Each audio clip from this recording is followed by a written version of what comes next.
vamos a lo que es el cursado virtual, con tips básicos, ¿sí? O sea, recomendaciones básicas y recomendaciones generales. Esto nosotros lo vamos a ver más profundamente en el aula, pero digamos, por ahora es para que se vayan pensando en cómo, en lo que estuvieron haciendo y cómo fueron pensando esos cursados virtuales. También para que vayan bajando la ansiedad de todo lo que tienen que hacer o todo lo que no tienen que hacer. Bien. A tener en cuenta, fundamental, en una semana no vamos a poder aprender todo lo que lleva años aprender. Ni en una semana, ni en un mes, ni en 6 meses. Todo lo que lleva años a aprender con respecto a la educación mediada por tecnología, ¿sí? Por eso es importante que sepamos esto y que confíen en el trabajo que ustedes vienen haciendo. La mayoría de las cátedras están en la plataforma. La mayoría de las cátedras ya están usando la plataforma.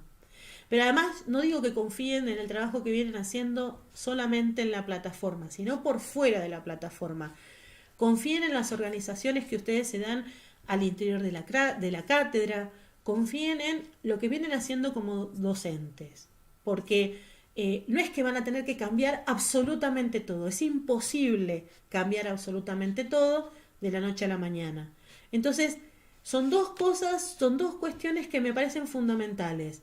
Saber que no vamos a aprender ni hacerlo todo en una semana o en 6 meses y confiar en lo que vienen haciendo. Otra cuestión fundamental es el tema de la comunicación dentro de las propias cátedras.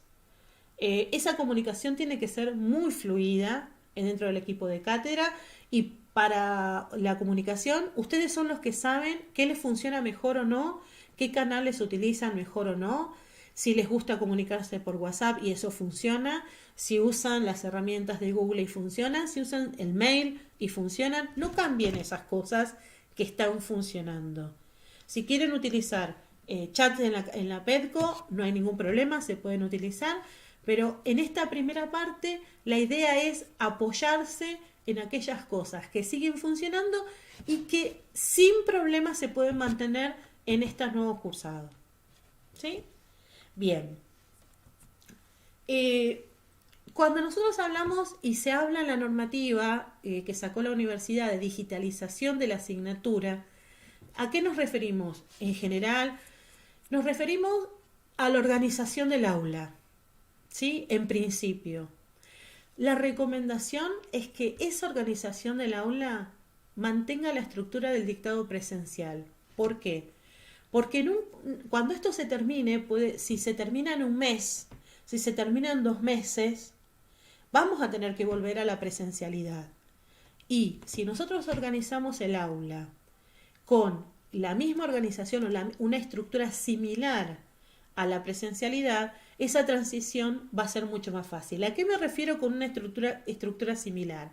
A la división en teóricos y prácticos, por ejemplo, y a la organización en comisiones, en las comisiones como están organizadas en los presenciales. O sea, el aula que tiene, la asignatura que tiene diferentes profesores, profesores de prácticos y profesores de teóricos, más allá de quién los hagan en el interior cada trabajo, en la exposición o la estructura en el aula, los estudiantes tienen que saber que este profesor da los teóricos, que estos profesores son los de los prácticos, que este profesor específico es su profesor que le tocó en la comisión que se inscribió por el presencial. ¿Y cómo lo sabe? Porque tiene un foro específico, por ejemplo, en el cual atiende solo a sus estudiantes. Porque es el profesor que les va a corregir las actividades o que proponga la cátedra. En eso estamos pensando cuando aconsejamos que usen la misma estructura. Hay materias que tienen PEDCO dividida por semanas. No hay ningún problema en eso, porque en esas semanas ustedes también dividen o tienen identificados los teóricos y los prácticos, ¿sí? Entonces, la idea es que continúen con la división tradicional que tengan y que esa división se profundice en cuanto a que quede bien claro cuáles son los profesores teóricos, cuáles son los profesores de los prácticos y qué hace cada quien en cada momento. Con respecto a la bibliografía, no podemos escanear. Nosotros no podemos escanear, la fotocopiadora no puede escanear. Si tienen que escanear van a tener que hacerlo ustedes, y si escanean, que no sea en formato imagen, sino que sea en formato PDF, ¿sí? Porque el formato imagen es muchísimo más pesado y le resulta muy complicado a los estudiantes después bajárselo, ¿sí? Y además no lo pueden manipular, es decir, no lo pueden subrayar, no pueden trabajar en pantalla con ese escaneo. ¿Qué pasa si ustedes no tienen para escanear? Bien, dos opciones. O no agregan la bibliografía, digamos, si no lo tiene escaneado, la sugieren, pero no la agregan como obligatoria, o me la mandan a mí, me mandan el dato a través del correo para ver si yo la puedo conseguir virtualmente. En las últimas semanas que ha pasado todo esto, se han abierto un montón de bibliotecas y un montón de repositorios que estaban cerrados y que eran de pago. Los han abierto en solidaridad a la gente que tiene, a los estudiantes y a los docentes que estamos trabajando de las casas, y quizás lo podamos conseguir. Si no lo podemos conseguir, piensen en reemplazarlo con otra bibliografía, con algún artículo, con alguna ficha de cátedra, ¿sí? Y siempre tratar de que el formato en el que se sube la bibliografía sea el PDF. En cuanto a la comunicación de los estudiantes, el aula debe tener dos tipos de recursos: recursos sincrónicos y recursos asincrónicos. Ahora que lo estoy viendo en el Power, los puse al revés. Los recursos sincrónicos son los recursos en los cuales la gente está comunicada al mismo tiempo. Por ejemplo, el chat. En el chat son dos personas como mínimo, puede ser el docente y varios estudiantes. Los recursos sincrónicos, decía, tenemos una comunicación de ida y vuelta en el mismo tiempo. El mismo espacio sería el espacio de la sala de chat, que puede estar en la plataforma, por ejemplo. Entonces ahí hay una comunicación de ida y vuelta instantánea, ¿sí? Pregunta-respuesta, pregunta-respuesta, pregunta-respuesta. Los asincrónicos tienen que ver con los foros fundamentalmente, o espacios en donde se deja un mensaje y uno puede tomarse el tiempo para contestar.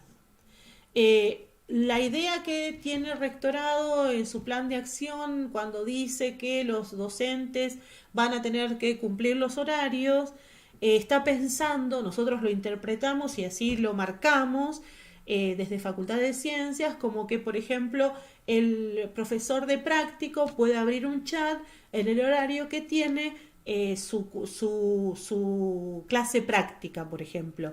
Y en vez de durar 3 horas o 2 horas, puede durar solamente 1 hora, ¿sí? Y ahí tiene la comunicación con los estudiantes. Ahora, que los estudiantes ingresen en la sala de chat no es obligatorio. ¿Por qué? Porque nosotros tenemos que considerar que no todos los estudiantes tienen una buena conexión, no todos los estudiantes tienen conexión primero de todo, ¿sí? Sino que muchos de ellos no tienen una buena conexión como para poner la obligatoriedad de que ingresen a la sala de chat en tal horario y por tanto tiempo, ¿sí? Entonces, eso siempre lo tenemos que tener en cuenta. Y por último, los recursos multimedia, con esto de la digitalización de la asignatura. En PEDCO no se pueden subir videos. Cuando digo que no se pueden subir, es que no se pueden alojar en PEDCO.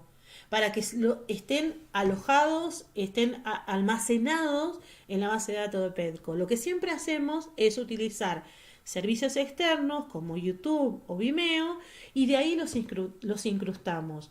Aparecen dentro de PEDCO, pero alojados no están dentro de la base de PEDCO, porque si no, PEDCO no podría funcionar porque todos los datos serían consumidos por el espacio que utilizarían todos los profesores subiendo videos, ¿sí?